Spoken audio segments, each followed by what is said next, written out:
1 de noviembre del año 1755, Día de Todos los Santos Difuntos.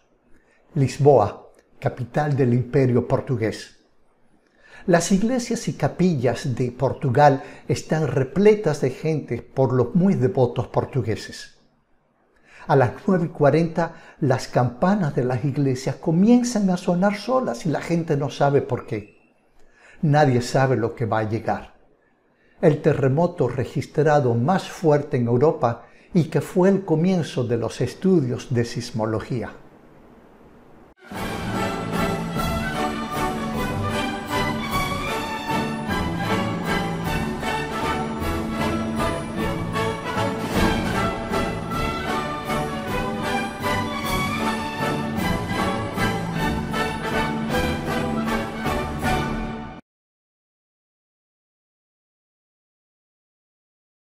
En aquella época no se podían medir los terremotos.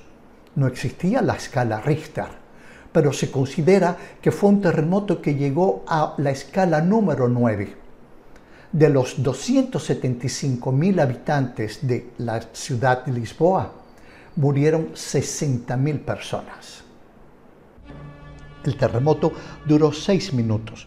Eternos minutos en los que se produjeron 3 sacudidas que destruyeron muchos de los edificios de la ciudad y abrieron grietas en las calles de hasta 5 metros de ancho.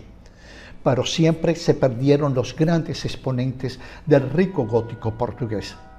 Los lisboetas que lograron salvarse de los escombros huyeron a los espacios abiertos de los muelles, donde con pánico pudieron ver cómo el mar se retiraba y pocos minutos después llegaba una ola de más de 20 metros de altura que barrió con los sobrevivientes y se adentró a gran distancia en la ciudad. En total fueron 3 grandes olas. Como era el día de todos los santos difuntos, las personas y los centros religiosos tenían encendidas veladoras que fueron el inicio de grandes incendios que destruyeron lo poco que había perdonado el terremoto y el tsunami. Como si fuera poco, los presos se escaparon y no pocos se dedicaron al hurto, al asesinato y a las violaciones. José I, el rey más rico de Europa en esos momentos, y su familia se salvaron porque después de misa al amanecer, una de las hijas del rey pidió ir a comer a los prados fuera de la capital. De no haber sido por ello, toda la familia real hubiera muerto en el antiguo palacio real. También se salvó Sebastián de Carvalho e Melo, quien fuera nombrado más tarde marqués de Pombal y a la sazón primer ministro y encargado del gobierno del país. Con su habitual pragmatismo, dicen que respondió a alguien que preguntó qué hacer en esos momentos. Respondió: recoger a los muertos y atender a los vivos. El 85% de los edificios de la ciudad fue destruido por el terremoto, el tsunami y los incendios. El reluciente y nuevo teatro de ópera de la ciudad, el Fénix, se quemó hasta sus cimientos. El mayor de los hospitales del mundo, el Hospital Real de Todos los Santos Difuntos, fue destruido por las llamas y centenares de pacientes perecieron carbonizados. Luego el incendio degeneró en tormenta de fuego. Se perdieron extraordinarios libros, documentos y cuadros de grandes pintores. Se dice que lo que se perdió en la cultura con este terremoto solo es comparable con el incendio de la Biblioteca de Alejandría. El rey José I tuvo miedo atroz por el resto de su vida a dormir bajo techo, por lo que desde ese momento y hasta su muerte, él y la corte vivieron en elegantes tiendas de campaña a la intemperie. Fue su heredera, la reina María I de Portugal, quien logró comenzar a reconstruir el actual Palacio Real de Ajuda. En su practicidad, el marqués de Pombal encargó que a todos los sacerdotes y personas letradas se les hiciera las siguientes preguntas: ¿cuánto tiempo duró el terremoto? ¿Cuántas réplicas sintió? ¿Qué tipo de daño causó?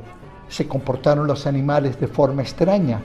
¿Qué sucedió con los pozos de agua? Estas preguntas fueron el comienzo de la sismología como ciencia, como ya he dicho anteriormente. Es de hacer notar que los animales sintieron la llegada de las sacudidas primero y luego del tsunami, huyendo a lugares altos. Con casi toda la capital destruida, el ingenio del primer ministro, el marqués de Pombal, en menos de un año ya había retirado todos los escombros. Había comenzado la reconstrucción de una nueva Lisboa, con avenidas amplias, los primeros edificios antisísmicos de Europa y grandes espacios verdes. Cuando le preguntaban a Pombal para qué se querían avenidas tan anchas, él respondía: algún día serán estrechas. Quien conoce a Lisboa y sus embotellamientos entenderá sus proféticas palabras. Dato curioso de esta terrible tragedia. Si bien las iglesias, las capillas, los conventos de la ciudad fueron destruidos o gravemente dañados, los prostíbulos de la ciudad que estaban a las afueras casi no sufrieron daño. Así termino mi misión del día de hoy. Denle seguimiento, por favor, a mi trabajo. De hecho, les estoy agradecido por el seguimiento que ya le dan. Regálenme un like, eso me ayuda con la difusión y es gratuito. Aquí les dejo con 2 otros programas que de alguna forma están relacionados con este que les acabo de presentar hoy. Es el momento en que yo me despido de ustedes, como siempre, con un afectuoso hasta la próxima.